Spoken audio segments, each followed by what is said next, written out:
TCI is brought to you by Spendthrift Stallion Jimmy Creed, a brilliant Grade 1 winner from a brilliant Grade 1 family.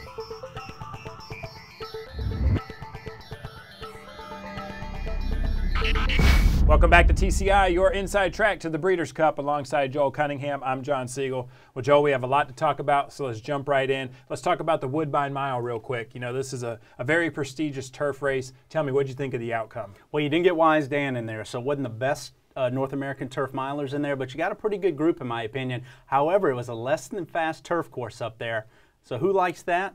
The Europeans. The one European invader was able to beat our North American horses, and he's not really even that top class of a horse. We'll go now to Twin Spires TV race replay with the play button here, and you'll see Bobby's kitten getting all that weight in here facing older horses. He was able to get loose, and he has a lot of quality at a mile, John. I thought he ran well over a less than fast turf course. A lot of cutting the ground here, and you see the European turned out to be a perfect European type race. It was a dreary kind of day. He was covered up early, saved all the ground, comes powering home late, showed that turn of foot on this turf course that was a little moist in here. You see Kygun in here. I thought he was kind of even. You know, he showed some interest late, ran a good runner-up performance in here, but just not the turn of foot that the North American horses can provide over this type of turf course. So I thought it really set up for the European invader. Trade Storm in here. I thought Bobby's kitten ran well. Really stepped up against older horses, and I also thought Kygun ran well, and I think both those horses will both come back and be players in that Shadwell Mile and the Breeders' Cup Mile at Santa Anita, because both those turf courses are typically firm.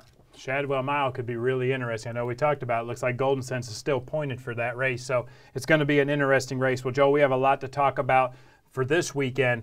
We got a lot of three-year-old races coming. And we got a very exciting comeback. We got to talk about California Chrome, and Joe, I'm talking about the Pennsylvania Derby. You know, the Pennsylvania Derby is not always the strongest race, but man, this year you got to say they really got a great card, and they got some great contenders, including California Chrome and of course Tapiture. Well, it's a great race, and it's an interesting race for California Chrome, because while he'll be, you know, even money or less in here, he draws the rail in his comeback, John. They're going to have to use him early to try to get early position. We know Bayern's going from the gate. There's other speed in here as well. Could be a fast-paced scenario. Where does California Chrome fit in all that? And I mean, we know he can come from off the pace. We've seen it before. He's not a need-to-lead type. We know that about him. But however, coming off the layoff, drawing that, you know, rail post in here, I think it'd be very interesting to see the tactics, see what kind of race he runs in here, because I do think there'll be a lot of good quality speed in front of him, and there's also some good off-the-pace horses. I mean, I still believe Candy Boy, Tapiture, two horses that have some quality and sort of coming into their own, two off-the-pace horses that if Chrome doesn't come back sharp, if he has to go too fast early or whatever happens in here, they could take advantage. Well, I got to watch his work. They had it live on TV the other day. I mean, the horse looks great. It was a really impressive work. There was a lot of questions. Why did they do it that way? You know, breeze him, you know, with the crowd and all the cheering and everything, just, you know, to be more careful with him. But I thought it was good for the fans, and the horse looked tremendous. Yep. Well, Joel, we have a race for the three-year-old fillies as well. Why we want to talk about this one, there's no winning your ins in North America this weekend, but this is a very important race moving into not only the Breeders' Cup, but also possibly championship honors. We see Untapable in here, and man, this is a really tough field. Yeah, I mean, you have California Chrome, you know, again,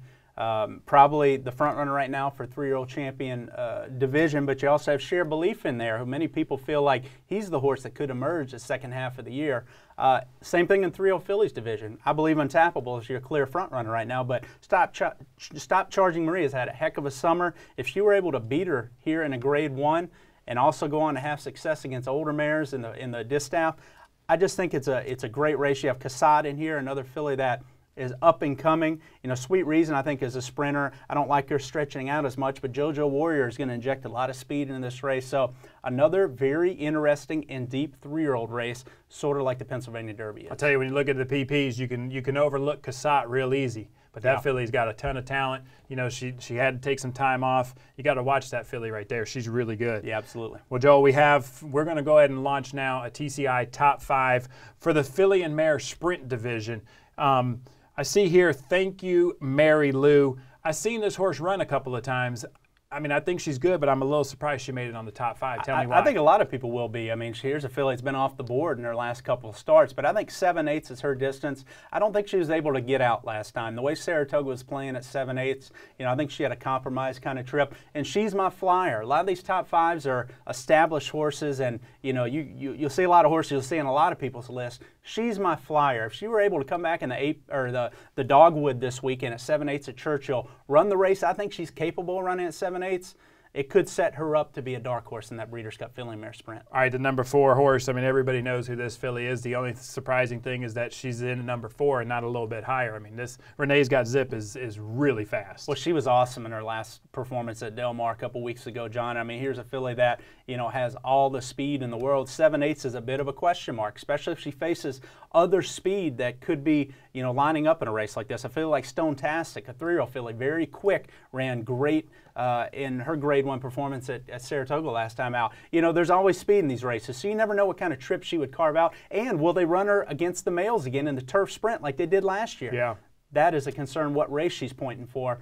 But her quality is there. 7/8's a bit of a question mark. She belongs in the top 5. All right, so every year you do this to me. You put somebody in the top 5 because you know I'm not going to be able to say their name right. But is it Artemis Argentera? Well, okay. Remember, she was last year number 1 in the top 5 going into the Breeders' Cup Juvenile Fillies, John. This year, they've refined her as a sprinter, and she ran awesome last time out in the Ballerina, you know, against that field there, just blew them away. So I just feel like here's a filly that's rounding into her best form. I think 7/8 is what she wants. Not sure if she can ship. She didn't run well in the Breeders' Cup last year. However, that was 2 turns. Now cutting back to 7/8, I just think she's a real player in this division. You have to have her in the top 3. And she's running this weekend in the Gallant Bloom. I see that. She's not going to have to ship far. Like you said, she's running in the Gallant Bloom. Joel, this is a pretty tough race here. I guess it's that time of year. She's going to go out against some pretty good horses there. Yep. In number 2, you got Judy the Beauty. I see the photo up here. I don't think there's any surprises there why you have her in number 2. Well, she was the runner-up last year, so we know she likes 7/8. We know she likes Santa Anita. She just won consistently throughout the year, and there's really only one horse that's embarrassed her this year, and that's your number 1 horse. And, of course, you're talking about Midnight Lucky. Joel, this filly is, I mean, she's running extremely well this year.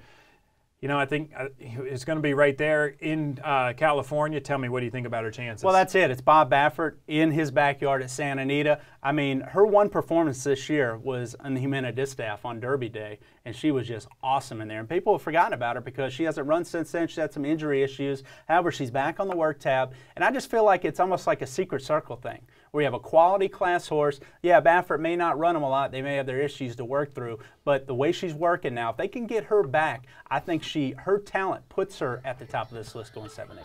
All right, thank you, Joel. Yep. It's a strong list. Looks like it's going to be a good division. No groupie doll this year, but it's going to be a very interesting division. Thank you guys for watching. Make sure you come back next week. We'll recap these races and reveal another TCI Top 5.